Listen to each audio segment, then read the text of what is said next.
Hello and welcome to Gagzi News. My name is Nenwara Gimazaka. I'll begin with the headlines. Stakeholders and members of the House of Representatives Committee have referred on a bill to regulate corporate social responsibility in Nigeria and other related matters. The Management of Nigerian Education Loan Fund (NELFund) has announced a 14-day postponement of the application process for student loans from state-owned institutions. On the foreign scene, an Israeli airstrike kills 10 members of Hamas chief Ismail Haniyeh's family in North Gaza's Shati refugee camp. Details of these and more will come to you shortly. Do stay with us.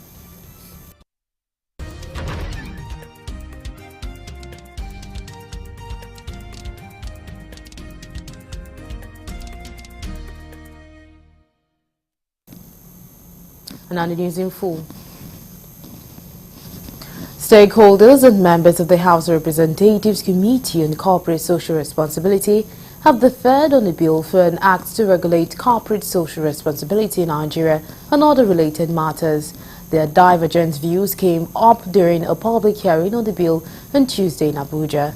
Chairman of the committee, Honorable Leland Orobu, expressed displeasure over the absence of telecom giants such as MTN and Airtel despite the enabling environment given them by government to operate.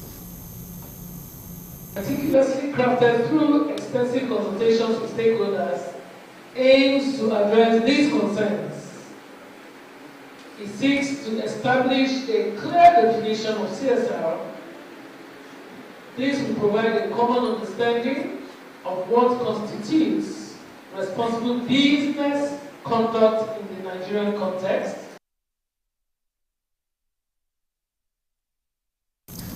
Stakeholders such as the Central Bank of Nigeria, Nigeria Communication Commission, who were at the hearing, supported the bill, saying that the proposed amendment will ensure all parties are protected.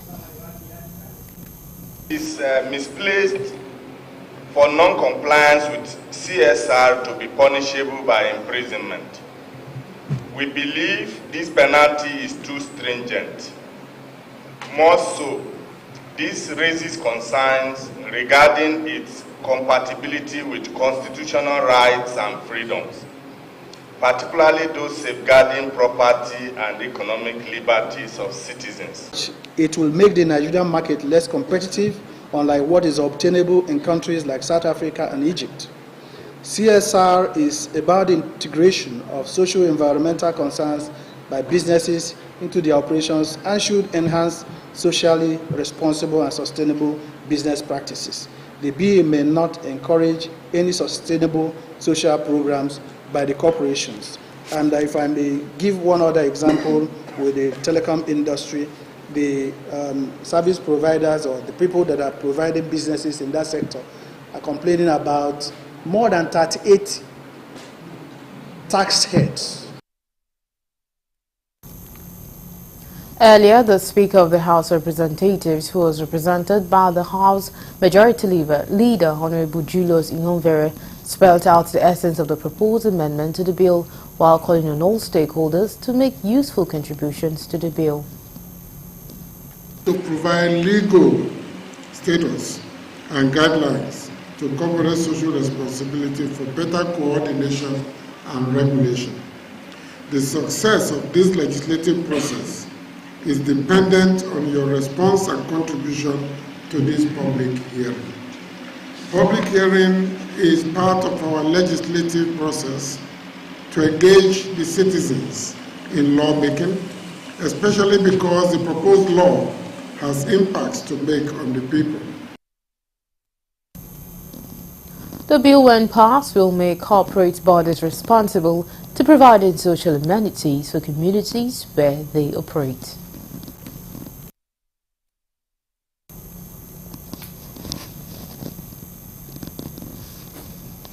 A senior custom officer, Essien Etob Andrew, a deputy controller of finance, administration and technical service, has died while responding to questions at a hearing organized by House Committee on Public Account Committee. The incident took place during the engagement, which occurred around a Tuesday afternoon after the official developed sudden health complications. Despite the immediate and diligent effort of the first responders and medical personnel at the National Assembly Clinic, he unfortunately passed away.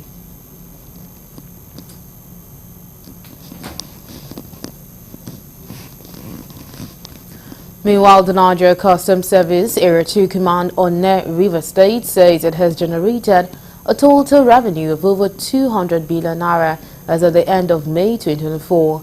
The Customs Area Controller, Area 2 Command Mohammed Babandede, who assumed office as the Area Controller of the Command in April, disclosed this at a press briefing at the Command's headquarters in Onne, noting that the amount represents 50.4% of the service's initial targets for the year.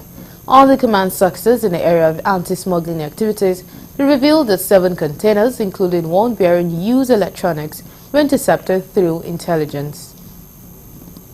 End of May 2024, the Command had generated a total revenue of 249 billion 752 million 268,298 naira .28 kobo, which translates to 50.4% of the initial target and 40.3% of the current annual target.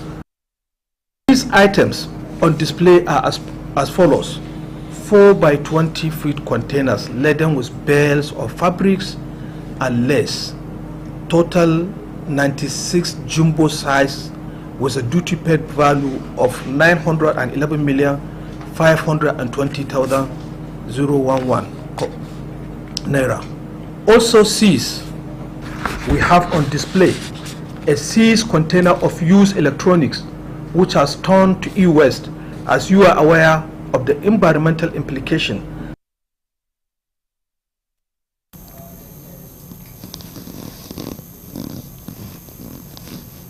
The federal government has emphasized the importance of education in eradicating poverty and ensuring access to quality education for all Nigerians, irrespective of age, gender, and geopolitical location. The Minister of State for Education, Dr. Yusuf Sununu, made a disclosure in Abuja on Tuesday while speaking at the opening session of a stakeholders meeting on achieving youth and adult literacy, a critical pillar for the roadmap of the Nigeria education sector 2024 to 2027. Correspondent Kulujo reports that the minister stressed the need for a holistic approach to improving the quality of knowledge and certificates given to adult and non-formal schools, incorporating skills acquisitions and awareness campaigns to educate parents on the importance of education. I started the assessment of impact.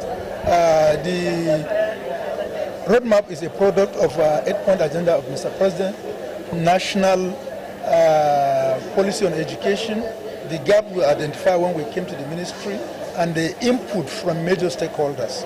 And that we have already commenced it because we have already submitted a report, first quarter report, and that quarter report also reflects on what we have done this year. On the after-school children, we have convinced, we have the data on us, that we have so far returned over 2 million children back to school. The Executive Secretary of NMEC, Professor Simon Ibo Akpama, welcomed stakeholders, emphasized the critical role of literacy in building a sustainable future. The chairman of the House Committee on Alternative Education, Honorable Ibrahim Mustafa, commended the President's political will to change the literacy narrative and express the National Assembly's commitment to achieving an educated society. The population of Nigeria is increasing.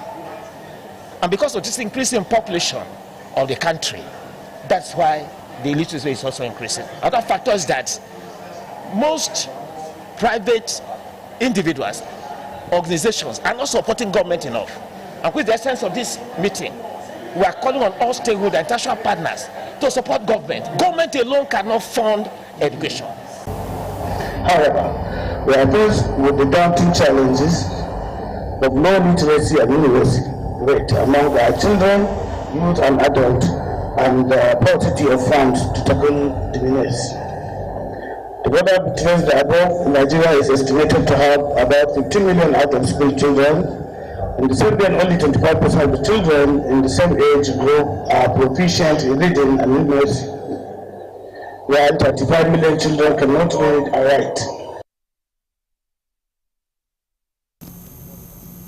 You're still on to Galaxy News. We'll quickly take a break and when we return, the news continues. To stay with us.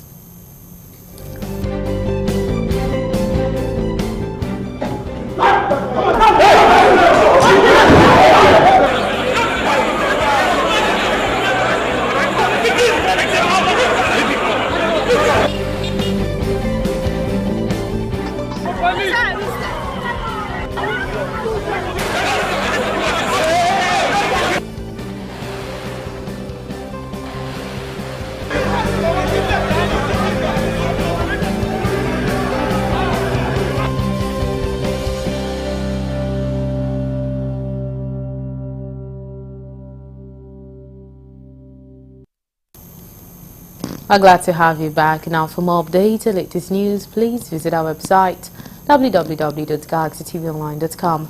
Connect with us on our X handle at Galaxy TV. Subscribe to our YouTube channel, youtube.com/GalaxyTVNews. You can follow and interact with us on our Facebook page, facebook.com/GalaxyTV. Don't forget to follow and tag us on our Instagram page at Galaxy TV. You can also avail our eyewitness feature via WhatsApp. If you have breaking news around you, simply share a story by sending short clips or videos of the news on 0818-666-669. Our social media platforms are user-friendly and can always accommodate your live updates and comments.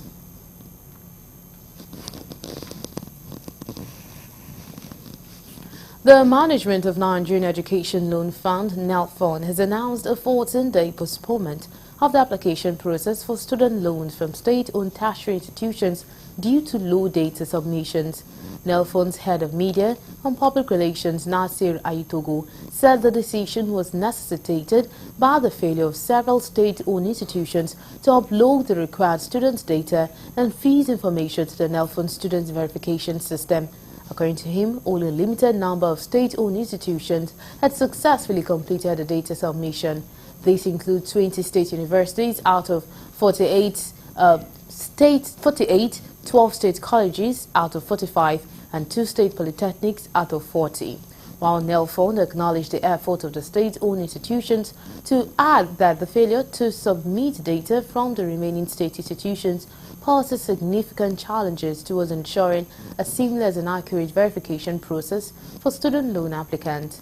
The body added that the extension will provide additional time for state institutions to comply with the data submission requirement and ensure that students can benefit from the federal government student loan scheme.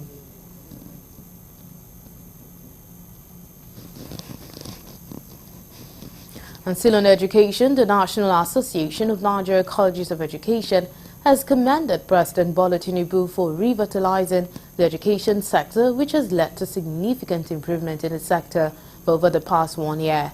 Speaking at a press conference in Abuja on Tuesday, the national president of the association, Egunjobi Oluwaseun, commended President Bola Ahmed Tinubu for his effort in enhancing education, particularly the introduction of the student loan program. Correspondent Kulujo reports that Egunjobi added that the initiative is aimed at providing access to education for underprivileged students across the country.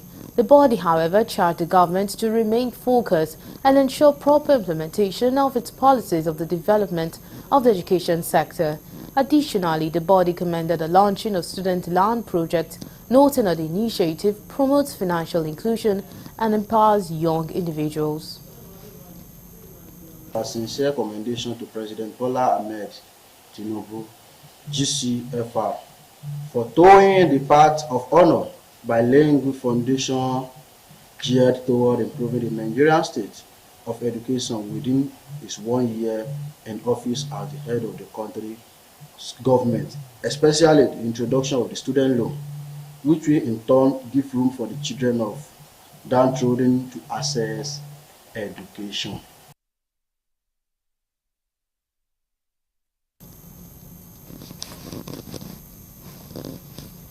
An Ikeja sexual offense and domestic violence has sentenced the security guard Xavier Udo to life imprisonment for sexually assaulting a 5-year-old minor named withheld in a church premises.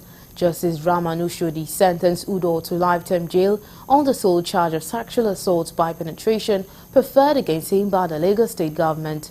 Oshodi, in his judgment, held that the prosecution had been able to prove the charge against Udoh beyond reasonable doubt. He said the court had carefully considered the evidence presented during the trial, which included a convict's confession, a statement, the testimony of the survivor, her mother, the investigative police officer, and the medical evidence. According to him, the crime committed by the convict was a grave one as it involves the sexual exploitation of a vulnerable child.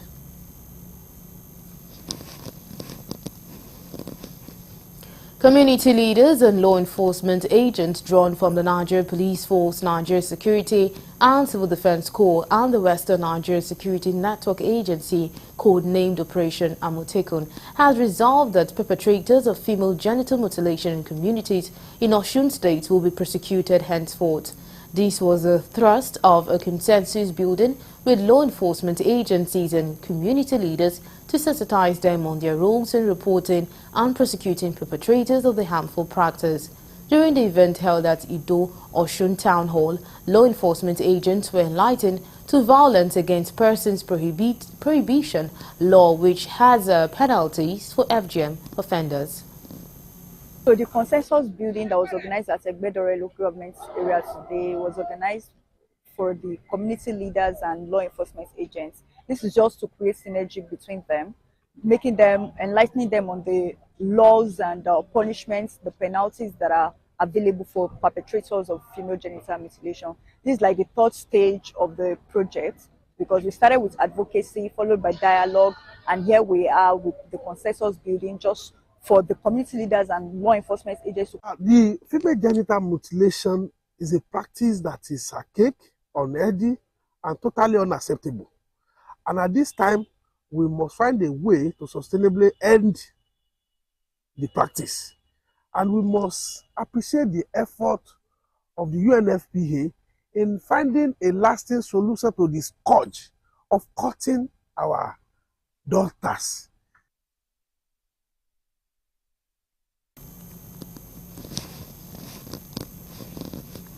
The Federal High Court in Lagos on Tuesday struck out a charge against celebrity bartender Pascal Okechukwu, popularly known as Cubana Chief Priest, over alleged abuse of the Naira.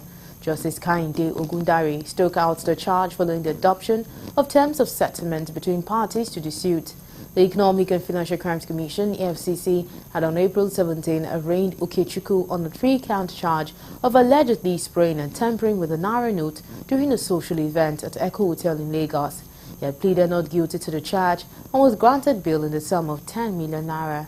At the last adjourned date on May 2nd, the defense counsel, Chikosulu Ojukwu San, informed the court.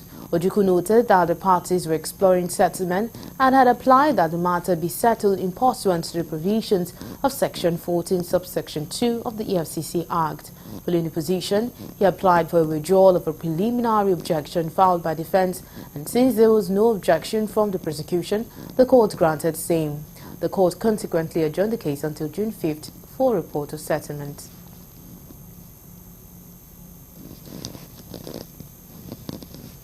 Some non-governmental organization has urged the Ekiti State government to include persons with disabilities in the state Gender-Based Violence Management Committee. This call was made in Ado Ekiti by the facilitator Funsho Olajide during a one-day public dialogue on disability inclusive access to justice against GBV in Ekiti State. Speaking during the meeting, Olajide said the inclusion of PWDs in the committee will enable them, especially women and girls, to have a sense of belonging for an effective disability inclusive GBV response. He noted that there is an increased rate of gender-based violence against women and girls with disabilities in Ekiti State. In a speech, the special advisor to the state government on special education and social inclusion said Ekiti State government is working assiduously towards ensuring that the rights of PWDs in Ekiti are not tampered with. She joined them to report any cases to GBV to the appropriate quarters and not crawl back with shame into their shell. Participants see the Ekiti State Disability Law 2020 as a law that did not really specify provisions for GBV sanctions. Okay? Then lack of adequate personnel to handle issues of GBV in the various government bodies that have connections with people with disabilities. People with disability encounter unique obstacles while reporting gender-based violence issues, such as communication difficulties, especially when confidentiality in reporting gender-based violence issue is concerned. Then accessibility. Women with disability can ensure that GBV services and programs are accessible and inclusive, reducing barriers to support and justice. Addressing gender-based violence among people with disabilities requires a comprehensive and inclusive approach that accounts for their unique circumstances and challenges. This entails that not only implementing effective reporting and response making, but also working to remove the societal barriers that perpetuate this form of violence.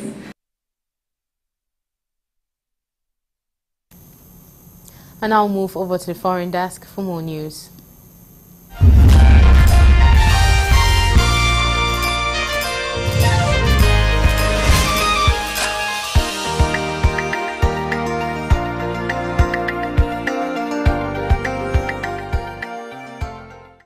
Hello and welcome to Foreign News.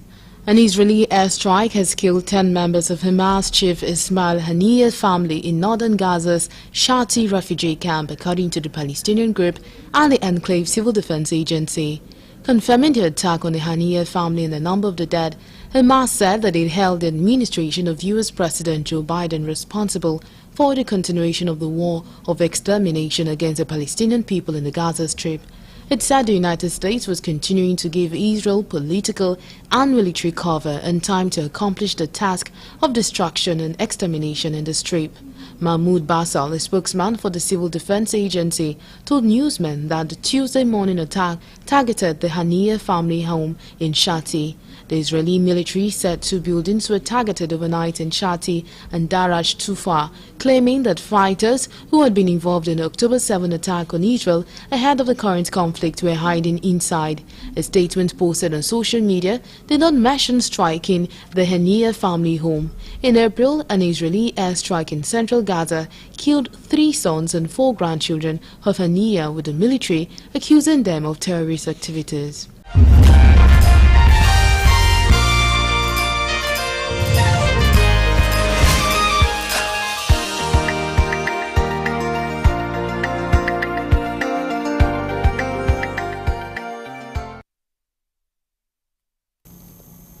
And that's all we have on Galaxy News. Thank you so much for being a part of the news. My name is Nenwarang Yamazaka. Do join us by 9 p.m. for more news. Goodbye.